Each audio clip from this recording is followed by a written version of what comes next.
li waral daje bi mooy dañoo toog ba ay jëmmi jamono le 13 novembre bi passé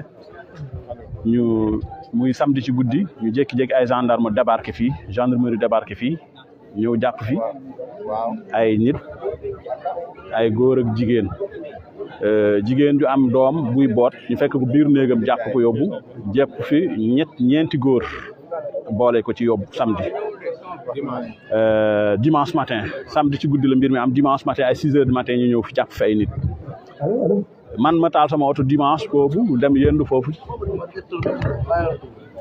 pour xool lan moo waral mbir mi ñu dem ba le soir ñu ne ñu dem leen ba suba ba ñu demee ñibbi ci suba si ay 5 heures du matin gendarmerie lu mot 16 pick-up gendarmerie def descente fii ci biir dëkk bi ñëw di jàpp ay góor di jàpp ay jigéen di jàpp ay xale ay élèves yu génn dem école jàpp ay ñëpp ñu jàpp plus de 48 personnes yóbbu brigade recherche bu Saly affaire bi jaaxal ñu lool ñu ne ñu benn attentat moo am ci base chinois yi nekk à 500 mètres de Sindian-Konkoma léegi ma jàpp ne bu fekkee ne ñoom dañoo am turu nit koo xam ne dafa leen yàqal dañu war a dem directement jàppi kooku mais xalaatuma ne war nañu waaxu rek dem dugg ci dëkk bi boole góor ak jigéen mag ak ndaw yëpp jàpp yóbbu ci oto yi yëpp ci oto yi man mii ngeen di waxal bokk naa ci ñi jàppoon loolu mooy sababu jataay bi ñu daje fii tey. may leen jàppee ba ngeen demee gendarmerie lan lañ leen wax. ba ñu jàppee dañ fa demee amuñ leen lu ñu wax lu ñu ne am nañ benn attentat bu am na braquage bu ñu def ci base chinois yi waa CW am na braquage bu ñu fa def bon amul lenn lu ñu wax teg ci suñuy tànk loxo daal lu ñu wax ne lii moo ñu waral ñoom ñu ñëw fii. du papier bu leen jox ñu pour ñu ñëw fii wala bu fekkee ne am nañu papier boobu ñun gisuñu ko ñëwuñu ci chef de village wax ko ñëwuñu gisuñu kenn ku ñu wax ne lii moo waral ñu ñëw fii mais bu fekkee ne tamit am nañu kay papier bu leen indi fii xanaa war nañu mën a xàmmee kii sàcc ak ki dul sàcc du ñëpp xanaa ñooy sàcc du jigéen ñooy sàcc du góor du xale yi ñooy sàcc. léegi yéen lu tax tey ngeen organiser manifestation bi. waaw parce que dañoo toog ba dëgg gis ne ci télé bi ñu wane ay armes yoo xëy ne ak leneen loo xëy ne daf bokk ci liñ leen booleel wane ko ci télévision ñu ne ñoom la ñu fekk ñu yore lii. koo xëy ne yaa ngi fekk ci biir néegam mu tëdd nga yee ko pakk mu jóg kooku nan nga koy adressé ne yow la ñu fekk nga yore cartouche yi yow la ñu fekk nga yore xaalis bii yow la ñu fekk nga yore ay bali fetel loolu moo ñu jaaxal. comme nag ñoom ñoo mën a am sañ-sañ taxaw wax ko ñun tamit ñu am sañ-sañ taxaw weddi loolu amul tey amul suba du lenn lu ci am. am na ku wax ci pulaar ne enquête bi dañ ko bâclé yàggul dara enquête bi dañ ko bâclé. waaw parce que li tax loolu jaaxal ñu mooy nan ngay ñëwee ci dëkk bi yëpp jàpp ko motul fukki fan nga jàpp ñëpp ne ñii ñoom dañ koo def te amu ci kenn koo fekk mu yor. Chinois yi dañoo nekk diggante Sindia ak Konkoma.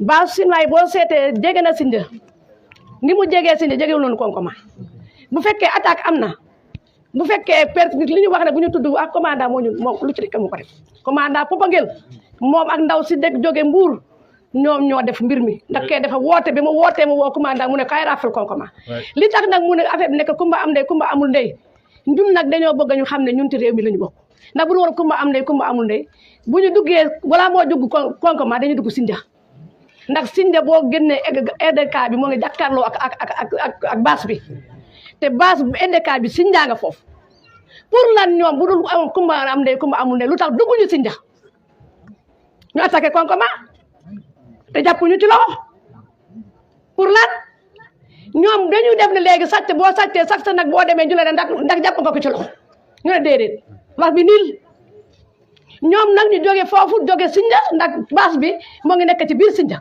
ñu jógee Sindia moo Konkoma dafa nekk ñaari kilomètre ñetti kilomètre ñëw ba Konkoma dugg ci biir kër gi jigéen ñi nga xam ne dañoo am doom jigéen ñi ëmb jigéen ñi am tension jigéen ñi nga ay élèves yu war a jàngi ay yu warul a jàngi ah borom bitik ñëpp a ñu boole na refloit te nit ñi léegi dañoo feebar boobu ba léegi jigéen jàng hôpital ñii avorté nañu ñii dem na tiit nañu ñii tension daane la leen lii la pour lan la te nañu xam ne pol yi ci réew mi lañu bokk Chinois yu jóge Siin ñu mun leen a cëral fii ci Sénégal ñu cëral leen Sénégal ñu ñëw fi fekk ñu fi ñu jox leen fi base ba pare ñu ñëw attaqué ñoo xam ne ci réew mi lañu bokk jàpp ñu ci loxo ñëw raafale dëkk bi loolu dañu wax réew mi. kon ndaw soosu jamono ji ki nekk hôpital mënees nañoo wax bakkanu moom ci xottu. maa tane na ba ñibbisi na. ah ok fay na ba ñibbi si ñun nag li ñu laase dañu laase président Macky Sall ndax ñun ragaluñu li ñuy wax dafa dëggu ci ñun dañu laajte président Macky Sall na xam ne ci réew mi lañu bokk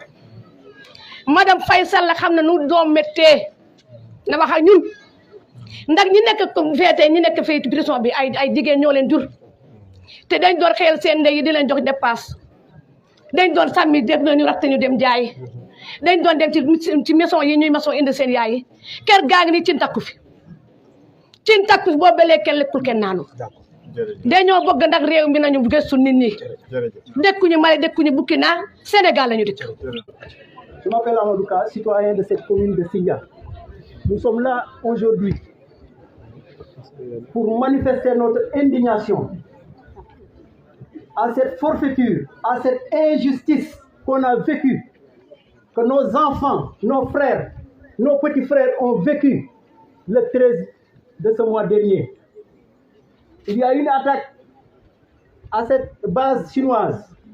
Ils se sont réveillés et attaqué le village. Ils ont trouvé des jeunes dans leur lit, autour de leur plat, dans leur toilette. Ils les ont pris injustement. Certains sont des élèves. Certains sont des ouvriers qui travaillaient, même des ferrailleurs qui ont des outils de travail. Certains sont des éleveurs. Ils les ont pris injustement, sans preuve, et ils les ont amenés à la gendarmerie. Et ça, on le déplore jusqu'à la dernière énergie. On le déplore jusqu'à la moelle épinière. Parce que ça vient d'en haut, du ministre Mohamed John. Ces hommes sont venus ici, dans ce village, qui n'a même pas d'électricité, qui n'a même pas d'infrastructure. Vous voyez cette injustice-là, et ça, on le dénonce. Est-ce qu'un ouvrier ou bien un aventurier chinois est plus important qu'un citoyen sénégalais? Ça, on le déplore. Ces enfants qu'on a pris là, ce sont des Sénégalais. Ils les ont pris injustement et ça, on le déplore. Et là, vous interpellez le ministre de l'Intérieur. On interpelle le ministre de l'Intérieur et celui qui est chargé des renseignements généraux.